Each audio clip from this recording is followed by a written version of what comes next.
Fala galera, como vocês estão? Sejam bem-vindos ao nosso QAcast, uma iniciativa do time de QA do CID. Então vem com a gente e bora bater um papo de qualidade. Fala meus jovens, e aí como é que vocês estão? Hoje aqui, o apresentador mais querido do QAcast não poderia ser outra pessoa senão eu, RGB. Também está aqui com a gente hoje o Léo Ness e o Vini Camacho. E hoje a gente vai falar de um tema que é a inteligência artificial, que quando eu vejo essa palavra só me vem a Skynet aqui na cabeça. E para falar sobre esse tema, a gente trouxe hoje aí como convidados o Thiago e o Otávio.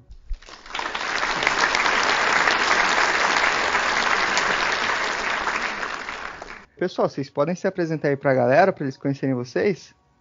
Claro, deixa eu me apresentar primeiro. Meu nome é Otávio, trabalho aqui no CID, sou cientista de dados aqui pelo CID. Eu não sei programar em Android. Tem muita gente que pergunta, eu não sei. Pessoal, beleza? Meu nome é Thiago, eu sou cofundador e diretor de tecnologia da Inovia, uma empresa voltada para inovação e desenvolvimento de projetos com IA. Tenho um background basicamente de ciência da computação e trabalho com inteligência artificial de uma forma geral há uns 13 anos. E como o Otávio mencionou, eu também não sei nada de programação mobile. Na verdade, hoje em dia eu sei muito mais de programação focada no meu tema, inteligência artificial, do que qualquer outro tipo de programação, seja mobile, seja web. Então, basicamente é isso. Otávio, você falou que você é cientista de dados dentro do projeto aqui no CID. O que faz um cientista de dados, cara? Cara, basicamente o que a gente tenta fazer é tentar encontrar soluções a problemas que uma área de negócio ela tem com base em dados. Então, hoje eu percebo, sei lá, vou dar um exemplo qualquer aqui. Hoje eu percebo que a minha taxa de rotatividade dentro da minha empresa ela está muito alta. Mas eu não consigo explicar por quê. Aparentemente, pela forma como eu ministro a minha empresa, que eu gerencio a minha empresa, quero dizer, está tudo certo e os colaboradores estão sempre contentes, só que a taxa de rotatividade é muito alta. Aí então, o que uma empresa pode fazer? Puxa, eu tenho aqui um time de ciência de dados, eu gostaria de tentar entender, vou contratar uma consultoria para, com base nos dados que eu tenho aqui do meu RH, então eu tenho lá o salário dos meus funcionários, ou pelo menos um range dos meus salários, eu tenho a hierarquia da minha empresa, quem responde a quem, em determinado período da vida desse funcionário aqui dentro da empresa, há quanto tempo que ele está comigo, quais foram as promoções, etc, etc. E com base em tudo isso, eu vou tentar explicar o porquê que as pessoas elas tanto saem. E tentar encontrar, por exemplo, quais são os pontos que mais agravam a uma pessoa, que mais importam para uma pessoa sair da empresa. Tentar prever se uma pessoa vai sair da empresa ou não. Então, eu tenho um problema, eu não consigo explicar, mas eu tenho dados que talvez possam ajudar a explicar esse tipo de problema. Então, o cientista ele tenta resolver esse tipo de problema, tenta encontrar soluções para esse tipo de problema, com base nos dados que a gente tem. Então, você tem métricas, tem técnicas para tentar solucionar esse tipo de problema usando esses dados. Então, você pode utilizar de aprendizado de máquina, que usa estatística por trás. Você pode tentar usar basicamente estatística. Você tem várias formas de tentar resolver esse tipo de problema. E aí você tem várias frentes dentro da ciência de dados que você pode abordar. Desde uma forma bem simples, que é usar uma regra de 3, a tentar solucionar um problema usando uma rede neural do caramba que vai ser a mais inteligente possível e vai formar a Skynet que o RGB tanto comentou. Vini, acho que você ia perguntar alguma coisa? A sua profissão, né, despertou um novo player aí de mercado, no caso, né, que é o cientista de dados. Em conjunto a isso, Otávio, tem assim mais players além do cientista de dados que ajudam, que estão sendo criados, novos cargos, novas funções, assim, junto com o cientista de dados, vocês conseguem observar novos, vamos chamar de players, em conjunto com vocês? Tem sim. Se você for pegar uma empresa que está tentando definir um processo padrão dentro de dados, né, deixar ela data-driven, que o pessoal fala, você vai ter ali uma espécie de um pipeline que é de trabalho mesmo. A informação, o dado chega nesse profissional, passa por esse, passa por aquele outro. Então, se fosse seguir o pipeline normal, você teria um engenheiro de dados, que é uma profissão que está sendo nova no mercado, que esse cara ele é responsável por toda a arquitetura de dados, por todo o gerenciamento de dados dentro de uma empresa. Então, você tem dados espalhados por vários bancos e esse cara ele é responsável por fazer a gestão, tanto técnica quanto do dado em si, para ver se não tem nenhum tipo de problema. Depois que esse dado está ok, ele pode disponibilizar essa informação para o cientista para ele trabalhar. Nada impede também do engenheiro de dados também não poder trabalhar com esse tipo de informação. E aí o cientista ele vai tentar encontrar padrões, vai tentar encontrar um modelo que consiga prever alguma coisa, predizer alguma coisa. E com isso, com essa solução pronta, às vezes, dependendo do tipo de problema que a gente está abordando, a gente vai tentar colocar esse modelo, por exemplo, que eu mencionei agora no começo, de tentar predizer se uma pessoa vai sair ou não da empresa. E aí eu quero colocar esse modelo para que ele apareça num dashboard, para que ele seja facilmente utilizável pelos tomadores de decisão da empresa. E aí entra uma outra figura, que pode ser o cientista, mas também que, seguindo esse pipeline que seria o mais natural, seria o que eles chamam de engenheiro de machine learning. Esse cara ele vai colocar o meu modelo em produção. Então ele tem que entender não só da parte de desenvolvimento de front-end e back-end de algumas aplicações, mas também ele tem que entender um pouquinho sobre essa parte da ciência de dados, de machine learning, para que ele consiga conversar com o cientista e saber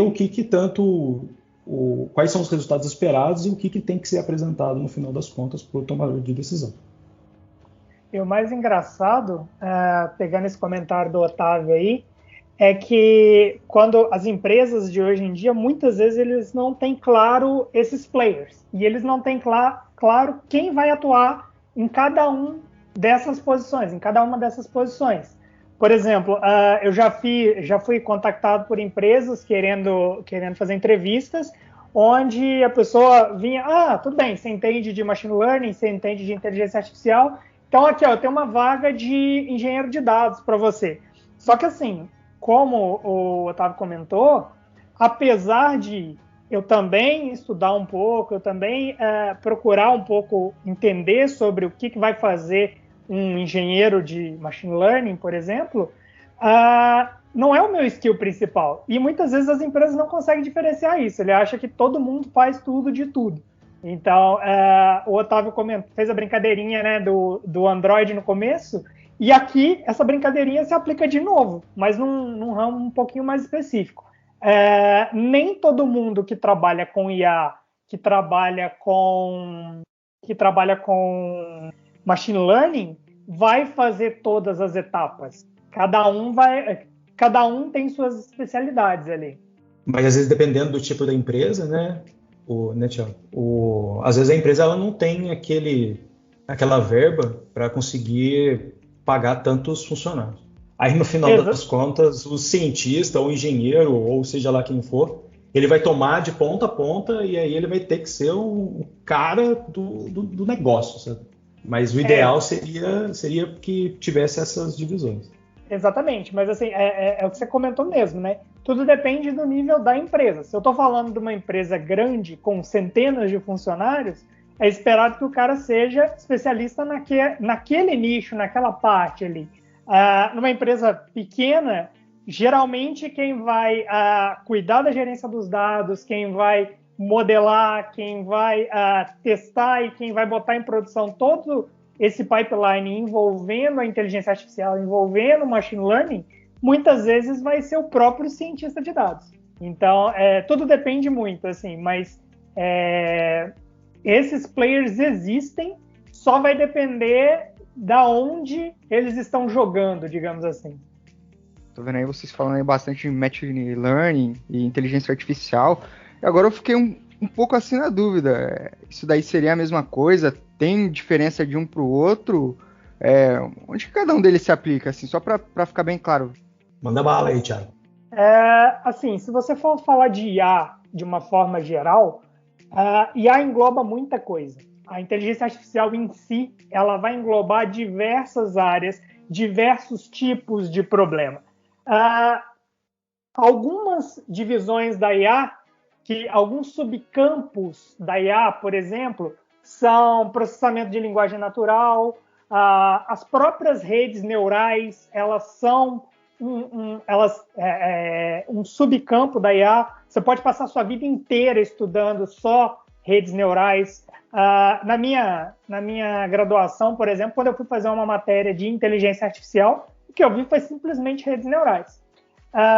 Você tem robótica, você tem sistemas especialistas, tudo englobado, tudo dentro do guarda-chuva que hoje em dia se chama de IA.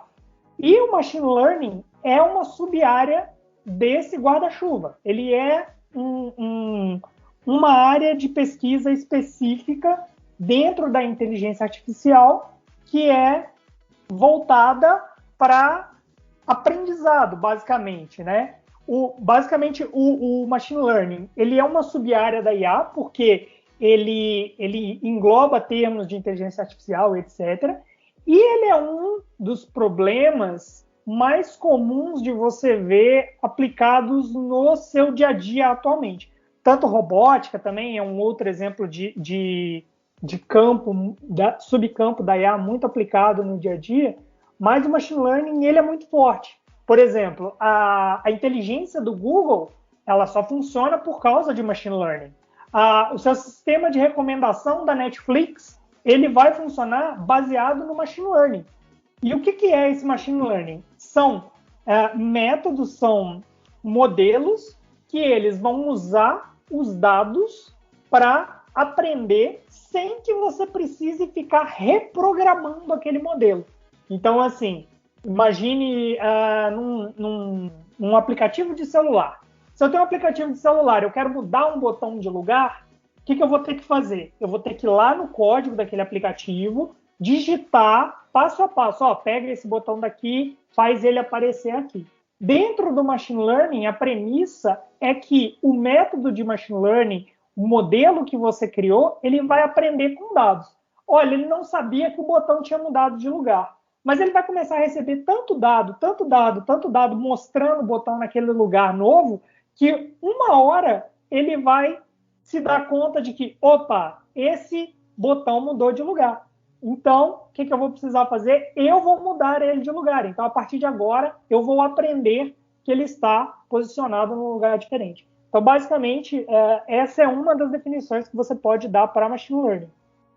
Eu gosto dessa analogia que o Thiago colocou, que é uma coisa dentro da outra. Então, é como se a inteligência artificial fosse uma frigideira, aí eu coloco um ovo ali dentro, aí Machine Learning é a clara do ovo, que eu coloquei na frigideira, e lá na gema, aquele negócio mais que agora está até na moda, né?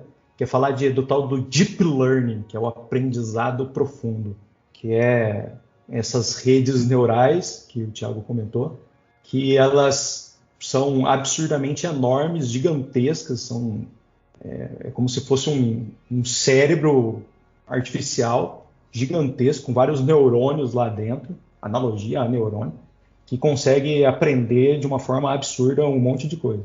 Então, se a gente for tentar pegar algum exemplo do que poderia ser algo que está relacionado com aprendizado profundo, quando a gente está falando de carros autônomos, por exemplo. Está chegando, vai virar uma realidade em breve. A gente precisa ter uma forma de desse carro conseguir identificar e saber tomar as decisões para conseguir ir para frente, não bater em ninguém, não jogar a gente num penhasco, por exemplo. Então, nesse caso, ele tem que ser autônomo e tem que ser, entre aspas, inteligente. E aí, esse cara ele tem essa quantidade de inteligência por conta dessa nova metodologia, essa nova forma de pensar em redes neurais de inteligência artificial, que é o Deep Learning. E só para complementar o que o Otávio disse, gente, quando ele fala em redes gigantes, quando você está falando de machine learning, de modelos de machine learning, de redes neurais, no fim das contas, isso vai ser o quê? Isso vão ser funções matemáticas onde você tem variáveis, parâmetros ali dentro. As redes neurais de deep learning são redes com milhões de parâmetros. Você tem que aprender milhões de parâmetros ali dentro, certo? Então, quanto maior o número de parâmetros ali dentro do teu modelo, maior você está falando que aquele modelo é.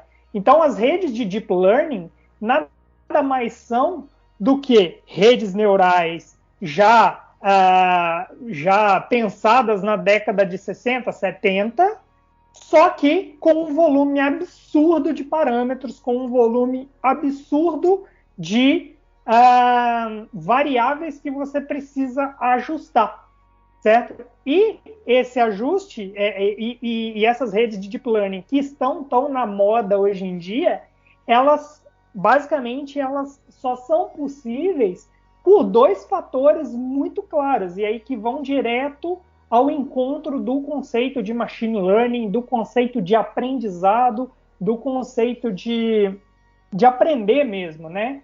Que são o quê? Primeiro, é o volume de dados que a gente tem.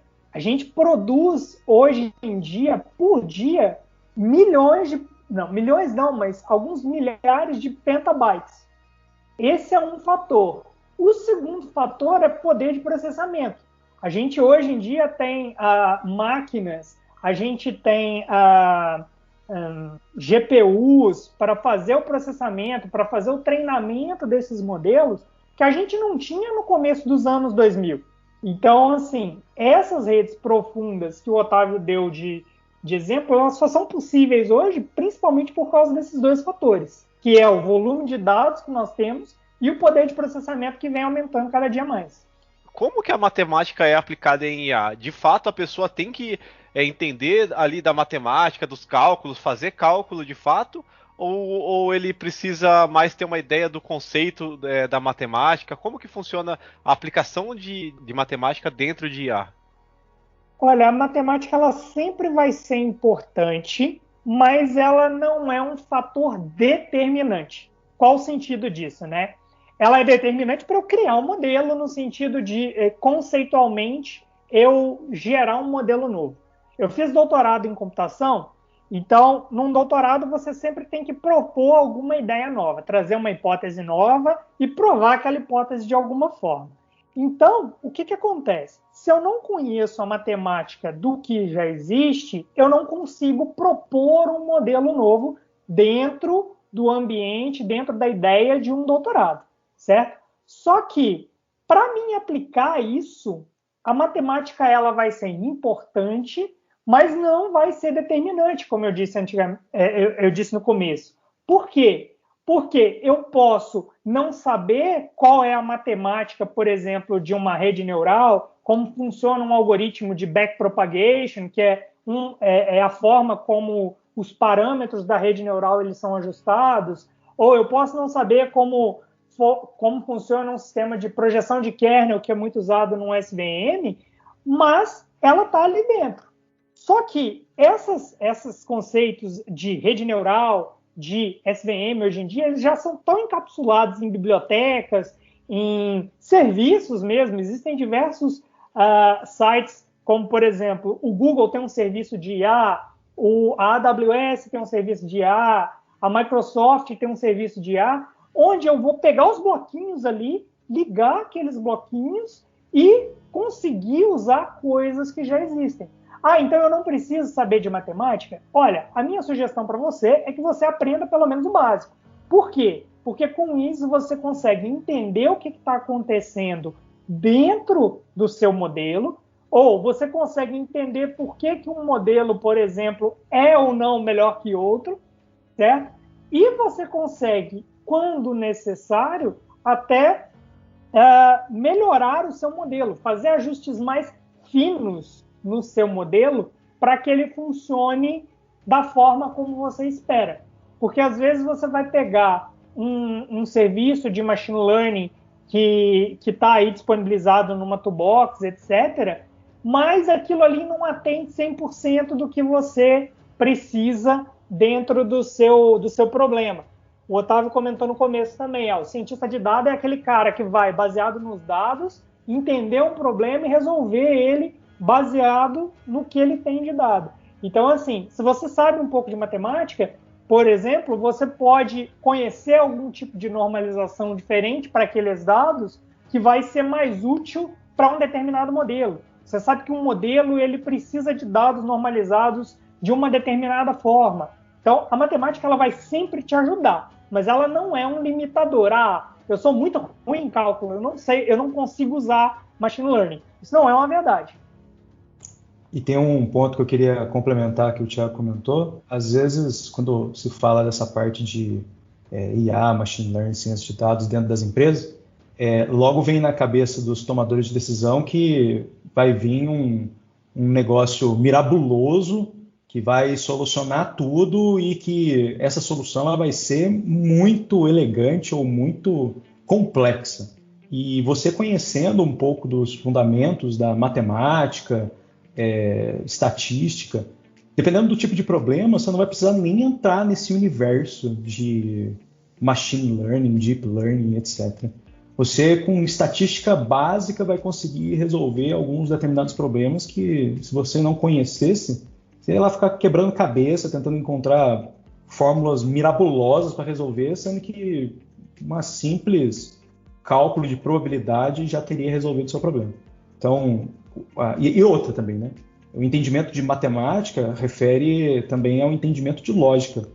Se você é uma pessoa que entende de matemática, é bem provável que a sua inferência lógica seja bem aguçada. E para resolver problemas, inferência lógica ajuda em muito. Então é uma ferramenta que não está somente aplicada à programação em si, mas ao fato de você querer resolver problemas. Ajuda e muito saber matemática. Mas, como o Thiago comentou, não é um fator determinante, né? Não é uma coisa que vai proibir você de tentar utilizar de aprendizado de máquina. A gente fala muito em dataset dentro de IA, né? O que seria o dataset em si? Vocês conseguem exemplificar um pouco para a gente o que compõe um dataset, né? Como que é feito esses datasets aí? Um dataset, basicamente, ele é uma tabela, se for colocar de uma forma bem leiga. É uma tabela do Excel. Só que, lógico que a gente não só trabalha com Excel. Você vai ter bancos de dados das mais diferentes marcas, vamos dizer assim. E também você tem o que a gente chama de dados não estruturados. Quando você está falando desse universo de dados, você tem dois tipos de dados, estruturados e não estruturados. Quando eu falo de estruturado, eu estou querendo dizer em formato tabular, linhas e colunas. Muito fácil de segmentar, muito fácil de controlar. Então, eu tenho lá uma tabela que vai ter o nome do aluno, a nota do aluno, qual foi a respectiva disciplina que ele tirou aquela determinada nota, aquela nota relacionada a qual bimestre, trimestre, semestre e assim por diante. Quando eu estou falando de dados não estruturados, aí eu estou falando de dados que a gente não consegue colocar no formato tabular tão facilmente ao olho nu.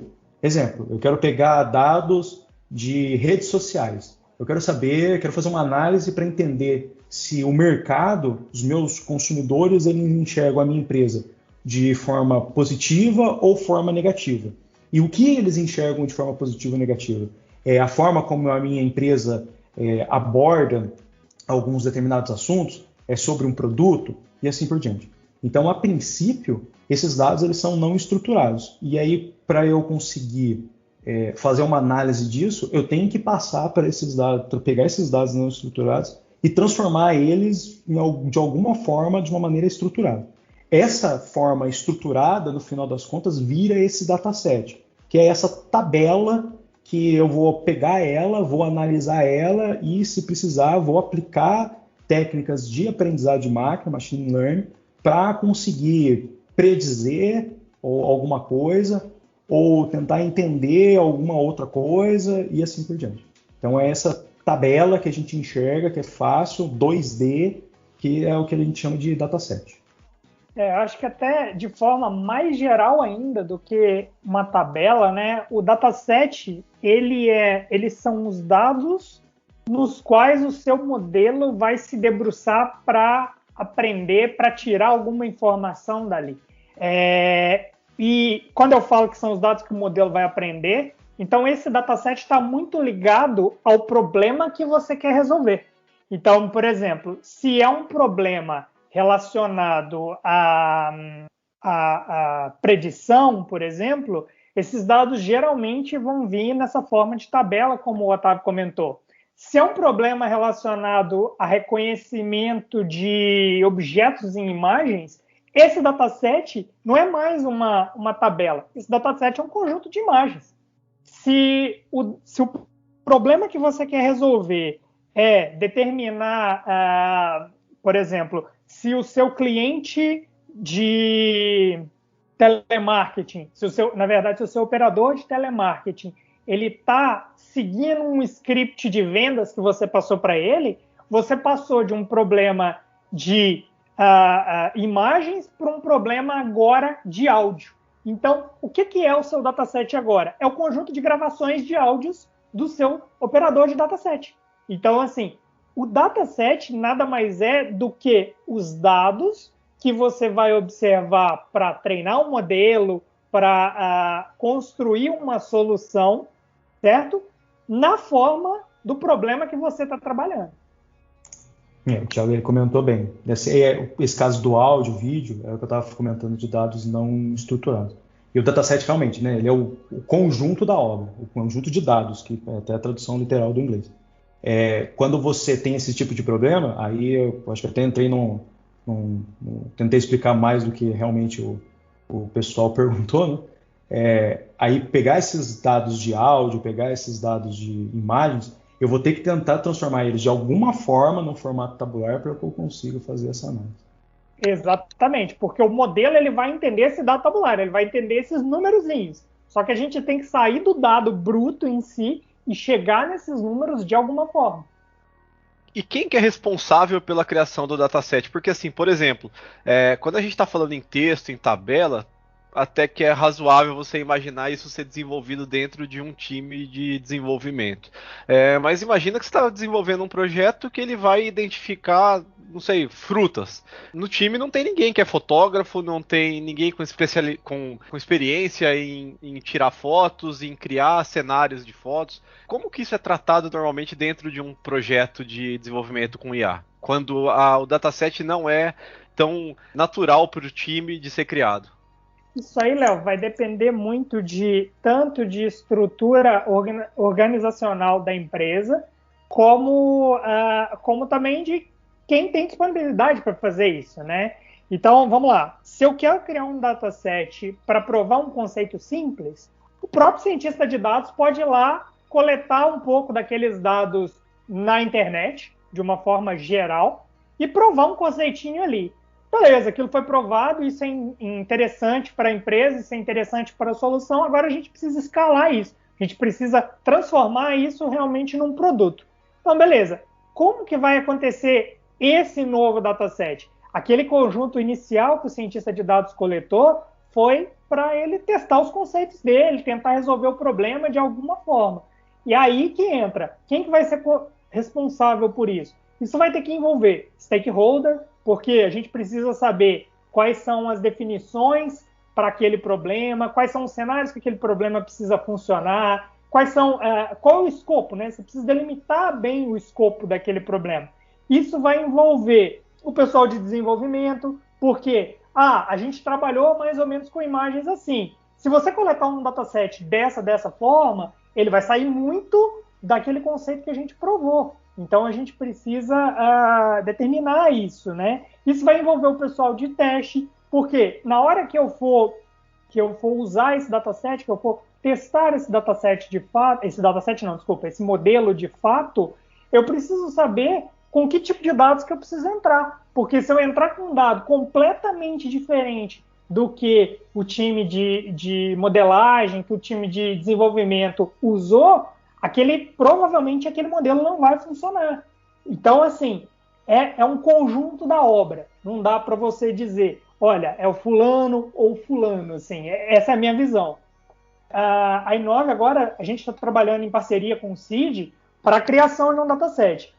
O Léo entrou em contato comigo, a gente conversou, e desde o ponto que a gente teve a nossa primeira conversa, e o Léo me explicou a ideia do que estava sendo desenvolvido, e até o ponto que a gente começou de fato fazer as entregas das partes de dados que estão sendo utilizadas para desenvolvimento desse produto, foi um longo caminho, né, Léo? Existiram várias reuniões, Sim. Existiram definições de escopo, olha, tem que ser assim, tem que ser assado, a gente precisa mais para esse lado, menos para esse lado, esse é o domínio, então a gente vai analisar esse tipo de objeto e etc. Então, assim, foi um caminho de parceria longo para se definir tudo o que precisa. E por que a gente entrou no jogo? Porque não tinha ninguém especializado ali dentro da empresa para fazer essa captura. Não existia um time, por exemplo, né? Pegando o exemplo do Otávio, lá do começo do podcast. O Otávio falou que tem um engenheiro de dados, que é o cara que vai fazer a organização e tal, etc. Não sei se existia alguma função ali dentro com uma pessoa responsável para fazer isso. E se não existia, a gente ajudou a preencher aquela lacuna. Então, assim, mas o Léo pode falar melhor que eu, todos, desde o pessoal de concepção de produto até o pessoal de teste, passando pelo desenvolvimento, estão envolvidos na criação desse dataset. Sim, exatamente. E você comentou sobre datasets públicos, né? Então a gente tem algumas comunidades na internet que disponibilizam datasets. Vocês poderiam falar alguns exemplos e explicar como que isso funciona, como que eles são disponibilizados, se eu posso ir lá e pegar e usar no meu projeto, se eu preciso de alguma autorização, como que funciona essas comunidades? Olha, isso aí vai depender do que você quer desenvolver e dos termos de disponibilização daquele dataset mesmo. Geralmente, quando uma pessoa disponibiliza um dataset, ele tem os termos de utilização ali. Então, alguns são para uso não comercial. Então, se você vai fazer uma prova de conceito, tudo bem, não tem problema, você pode usar aquele dataset. Agora, a partir do momento que você vai transformar aquilo em produto e colocar disponível, você não vai poder usar aquilo mais. Tem diversas... você comentou de comunidades, né? O Kaggle é um lugar onde eu sempre procuro datasets. É um lugar onde eu sempre faço uma primeira busca para ver se não existe alguma coisa ali dentro já disponibilizada. O Stack Overflow também costuma ter várias dicas de lugar para se procurar dataset. Os próprios papers científicos, então, quando você vai modelar um problema, eu, pelo menos, como cientista, a primeira coisa que eu vou fazer é, a partir da descrição daquele problema, eu vou ler um pouquinho sobre aquele assunto e eu vou tentar me inteirar qual é a melhor forma possível de eu resolver aquele problema. Nesse meio tempo aí que eu estou fazendo essa leitura, que eu estou me atualizando sobre aquele problema, muitas vezes eu me deparo com os datasets, com um paper um artigo científico, né, que um autor publicou e disponibilizou o dataset. Então, acaba que nessa jornada aí, você se depara com esses diferentes datasets. Aí o que você vai ter que se atentar é, eu posso usar esse dataset para o meu produto? Não posso. E uma outra coisa que também eu tenho que me atentar é se aquele dataset me atende. Porque uma coisa é eu fazer um teste para, sei lá, 200 amostras daquele problema. Outra coisa é eu querer liberar um produto onde eu vou ter utilização por usuários dos mais diferentes tipos de instrução, no sentido de instrução tecnológica mesmo, pessoa que sabe mexer com aquele app ou não sabe, e etc. Então, assim, o dataset que eu tenho, ele é representativo o suficiente para todos os casos aos quais o meu usuário vai submeter aquele produto? Não, não é. Então, eu vou ter que partir para um novo ponto, para uma coleta, para uma montagem de dataset. Ou, às vezes, acontece muito, né? Aqui na Inove a gente já teve vários clientes, assim, A pessoa tem o dataset, mas aquele dataset está totalmente desorganizado. Ele não está rotulado, ele está muito sujo, ele tem muita coisa ali. Quando eu digo sujo, é no sentido que tem informação ali dentro que não serve de nada. Foi um erro, sei lá, teve, vamos supor, coisas de vendas, né? Você tem um dataset de vendas. Você tem dias ali com venda negativa, então aquilo não faz muito sentido ali e tal. Então, você tem que procurar entender por que aquilo está acontecendo e tal. Então, você tem que dar uma estruturada naquele dataset. Você tem que dar uma organizada naquele dataset. Então, assim, você tem que ver se aquele dataset atende o escopo do teu problema e se ele é um dataset utilizável da forma como ele está. Se ele não é, você pode, por exemplo, ter que processar aquele dataset, ter que limpar ele, ter que fazer anotação manual. Então, assim, tudo isso passa pelo caminho, pela jornada de criar um dataset. É só eu que enxergo que o Thiago ele tem uma voz de podcaster natural. Caraca, eu fico ouvindo alguns podcasts, ele tem uma voz de podcaster muito natural. É absurdo, é absurdo. Pô, cara, alguém famoso aí podia escutar isso e me convidar. Caraca, vamos disseminar esse negócio nos podcasts famosos do Brasil aí. Caramba, é muito. É do fundo do coração mesmo, é foda. Sobre esse assunto, eu queria comentar, só porque eu coloquei uns links ali, eu queria comentar sobre alguns repositórios que tem. O Thiago comentou do Kaggle, que o pessoal faz algumas competições lá, até o modelo da Netflix de recomendação, ele tinha um modelo antes, mas o boom do Netflix começou com uma competição que teve lá no Kaggle. Até essa competição está lá disponível até hoje, lá, mas a solução, logicamente, que não. Existe também um que é bastante famoso, que é o da UCI, tem bastante coisa lá. Na Google, você consegue ter o Dataset Search da própria Google. E ainda, pensando aqui no Brasilzão, né, em terras tupinambás, você consegue encontrar dados do governo. Comparado com os Estados Unidos, a gente está um pouco atrás. Os Estados Unidos disponibiliza toneladas de dados a respeito sobre dados públicos. Aqui no Brasil, você já tem um pouquinho mais de dificuldade para encontrar algum tipo de informação. Engraçado você comentar isso, Otávio, porque a gente está trabalhando num projeto com uma empresa recente agora, onde se baseia em dados públicos, né? Vocês sabem que todo dia, não sei se vocês sabem, mas o governo ele publica tudo que acontece ali, nomeações, gastos e etc., no Diário Oficial. Então, você tem o Diário Oficial Federal, o estadual, o municipal e etc. E a gente está fazendo um trabalho com uma empresa para extrair dados, é um modelo de inteligência para um problema X lá, da onde os dados vêm desses diários. E aí entra aquela parte que eu comentei de você limpar o dado, porque o dado está lá, só que está num PDF. Como é que você pega aquilo do PDF e joga para dentro do problema que você precisa?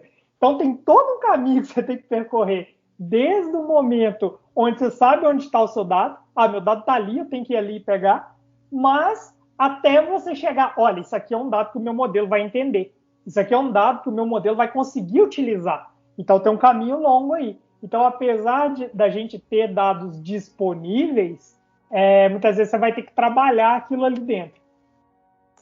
Puxa, o Thiago comentou esse negócio, na hora que ele falou, eu queria ter lembrado, mas eu acabei esquecendo, agora eu lembrei. Para quem está querendo migrar para essa área de dados e achar que boa parte do seu tempo vai estar desenvolvendo modelos, criando coisas absurdas e que na hora que o negócio roda você até tem vontade de chorar, vai se decepcionar um pouco. Porque 80% do dado, 80% do tempo do cientista de dados é tentando fazer com que aquela informação ela faça sentido. Então, o que é isso, né?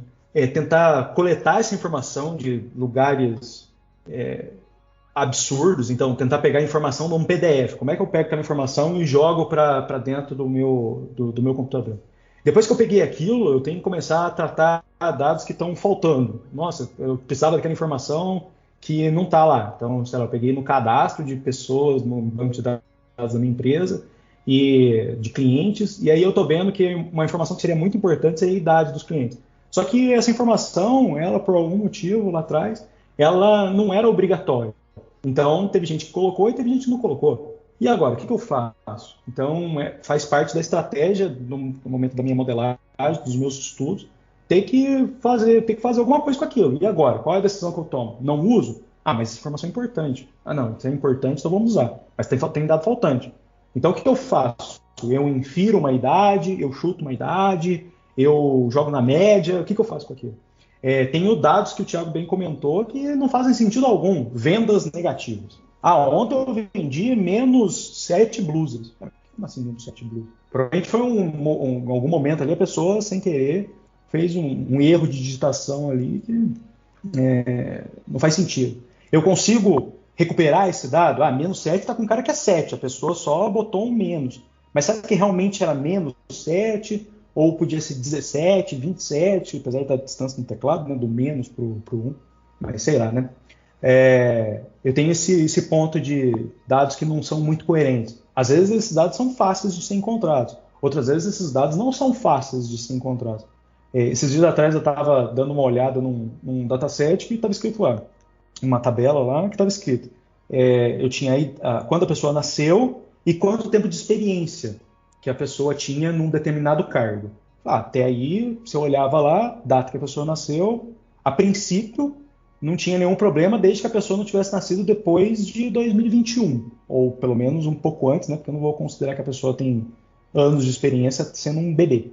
E estava tudo certo. E também com relação ao ano de experiência no determinado cargo, até aí estava tudo bem, que variava de 1 ano até 50 anos, por mais que eu tivesse achado que 50 anos fosse estranho. Mas aí eu lembrei lá atrás que eu já conhecia um profissional que tinha esse tempo de experiência. Até aí tudo bem. Só que na hora que você junta esses dois, o negócio já começa a fazer sentido para alguns pontos. Então, sei lá, a pessoa tinha nascido em 80 e tinha 50 anos de experiência, sendo que hoje a gente está no ano de 2021. Como é que pode a pessoa ter nascido em 1980 e ter 50 anos de experiência? Então, não é uma coluna só da minha tabela que tem que fazer sentido. Às vezes a composição da obra tem que fazer sentido. E aí que entra a ciência de dados por trás, porque a pessoa não pode ser só ter entendimento de matemática, computação.